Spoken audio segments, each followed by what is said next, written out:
Hey everyone, today marks the beginning of a new series on the channel called Playing the Worst. In these videos, we take a look at games that are considered the worst in their series, though the definition of worst is going to be approached somewhat flexibly. But it's not supposed to be a series that focuses on the negatives. The point is to analyze why it's disliked, but also look for some good points. Games can be like movies in that regard. Even a terribly cheesy movie with bad acting, a terrible script, and cheap special effects can still be fun and enjoyable, and I think that applies to games as well. And with this series, we can also discuss both niche games as well as mainstream games. I've got a few things lined up all the way from Senran Kagura to Super Mario. Today we'll start with the Neptunia series. The first game, Hyperdimension Neptunia, is often considered quite terrible, and the same thing can be said about the first spin-off title, Neptunia Producing Perfection. I actually want to talk about both games eventually, but the focus of this video will be on the first game, Hyperdimension Neptunia for the PS3.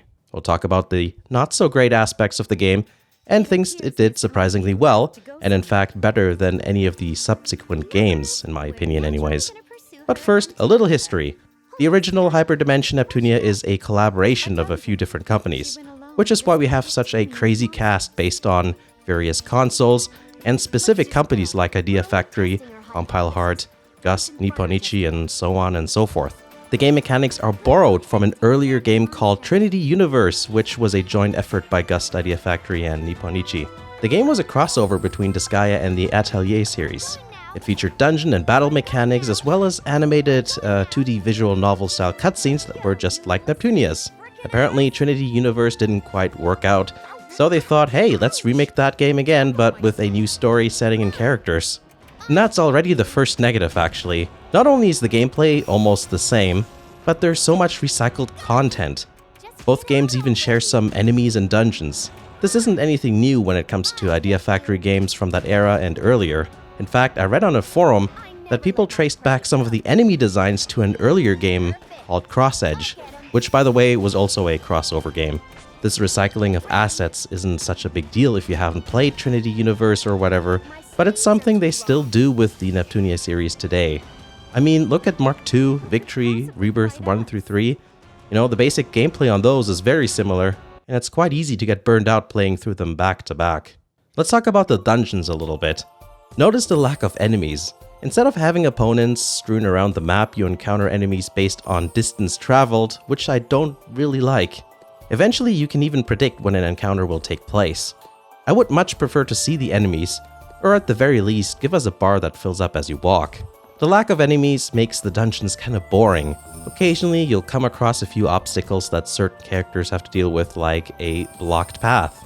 That doesn't really add any gameplay value in my opinion. It's just annoying because you have to switch out your current character with a character that has the correct ability.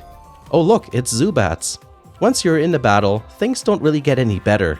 You have 3 girls fighting out front, you have a certain amount of AP to use for attacks and things like that. It's not too bad, but I prefer how they did it in later games. I think that's more intuitive. V2R actually moved back to action points, and I'm still kind of undecided what to think of that. Attacks aren't smooth, and there are hiccups and slowdowns with some of the battle effects. Not to mention the animations are pretty funky looking. Some weird jumping around is going on there, though the idle animations are pretty funny. I do like that sort of thing actually, like those idle animations were like how they are in old fighting games. What I really don't like is that combos don't stop once the enemy is defeated. You can keep attacking after they're already dead if you're not paying attention. This depletes your action points, of course, so it can be frustrating when you accidentally keep attacking. Something else I couldn't wrap my head around is the way you use items. Normally you'd think, oh, I can use 1 item per turn, but that's not the case here. You have to adjust each character's item skills. So it's like a probability. The higher you set it, the more likely that character will use that particular skill or item skill. While it is baffling to even think that such a system was conceived, I will say that some fights can be quite tense and exciting because of it. Just because you don't know if, for example, Compa is going to heal one of your almost dead party members or not.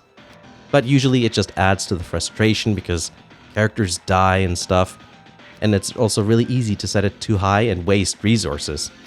And at the same time, you don't want to set it too low or else you won't heal when you need to. And another thing that lets down the game are the graphics. It's not like it's super ugly or anything, but the flat textures and also somewhat crummy performance don't really contribute positively, obviously. It reminds me of Disgaea 3, both look like PS2 games at times. And now let's talk about the good stuff. Things I think the game did very well and the reasons I decided to go and get every trophy. Here's some proof that when it comes to Neptunia, I'm OG! The best part of the game for me are related to the writing and how the characters and world is portrayed. A lot of effort has been put into filling in all the unseen little details, like stuff about the guild and how they themselves have moderate and extremist factions. I thought those sort of things were really interesting.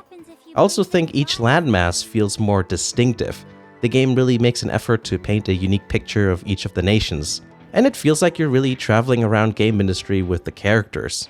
Hyperdimension Neptunia has a sense of scale that has disappeared in most later games. Each of the goddesses are fleshed out quite well too. I feel like I know much more about them after each of the story arcs. The tone is also a bit more serious, which I enjoyed. It's not like the game takes itself seriously, but at least it feels like there's something happening, whereas later games focus a bit more on the hijinks. Oh, and before someone mentions Mark II's Conquest ending, yes, I do know about that. I got all the trophies for that game too. A lot of people keep going on about how hardcore that ending is, but I don't really agree. It's very out of place. Once you're on track for that ending, the game makes a sudden and clumsy shift in tone. It just doesn't fit well with all the character development we've seen throughout the game, and therefore it doesn't come across as plausible to me. Anyway, enough about that. We're not talking about that game here. Even though I said Neptunia 1 is more serious, ironically I also find it to be the funniest game in the series. One of the recurring gags I like especially is how Compa keeps quoting things her grandfather said, but the quotes get more strange and bizarre as the game goes on. My grandpa always said, never give no manipulative bitch the benefit of doubt. Let's capture her and make her confess. Your grandfather seems very intense.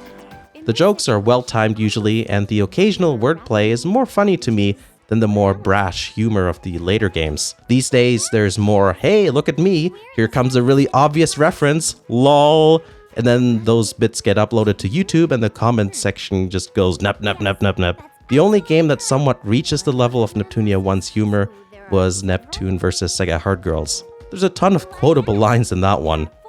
I should mention though that I'm not saying I don't like the humor of the later games, it's just that I don't prefer it over the original. But yeah, that's basically what I liked and disliked about Hyperdimension Neptunia, supposedly the worst game of the series. Overall, for me, it was a positive experience, though that may be different for you. I know there's some people who agree with me, at least partly, going by some of the comments I've seen on a few of the other recent Neptunia videos I did. Hopefully you enjoyed the video. Let me know what you liked or disliked about the game if you've played it. If you want to help out the channel, check out the Patreon page.